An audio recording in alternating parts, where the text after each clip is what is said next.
Hey friends, welcome to video 5 of this 10-part series on perma-creativity.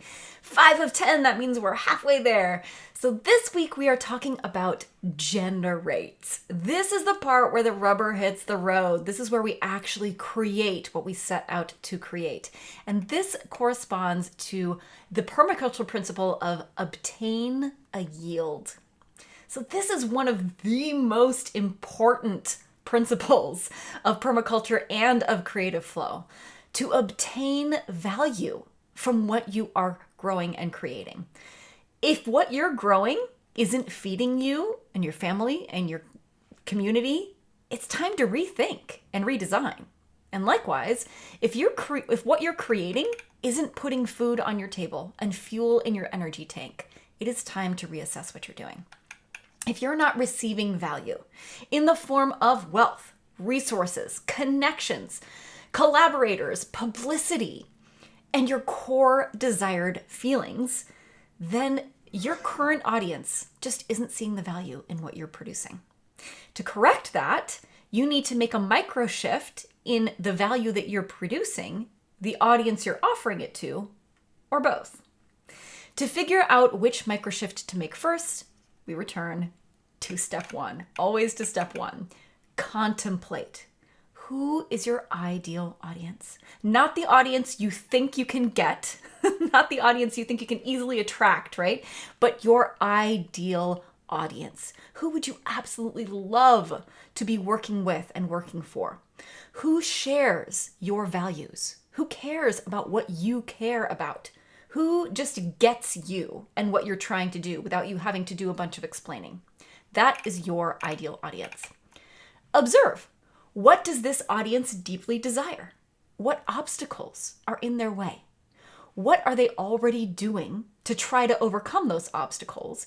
And what effect is that having on them? Interact. How could you leverage your authentic gifts to help them overcome those obstacles more effectively? So in permaculture, you really want to pay attention to weeds. You want to see what's already growing in the space in abundance.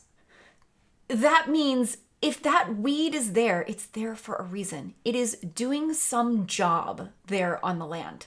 If you can figure out what job that weed is doing, what is it trying to correct for? Is it something in the soil, the microclimate, etc.?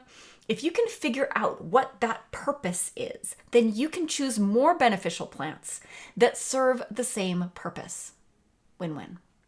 Now, the same is true of your audience. If you can figure out the ways in which they are trying to self-medicate, to try to fix the problem that they are trying to overcome, the obstacle to their heart's desire, then you can create value that serves that same purpose, but creates a more beneficial yield and comes with fewer side effects.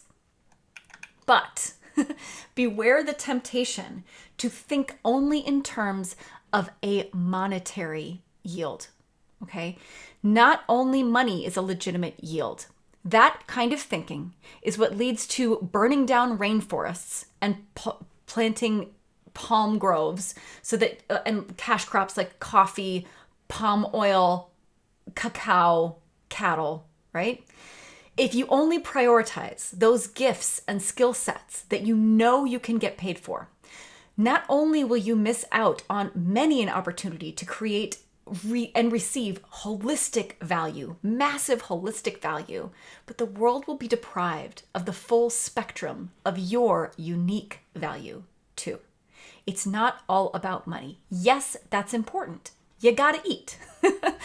But at the same time, think about what nourishes you on multiple levels and create that.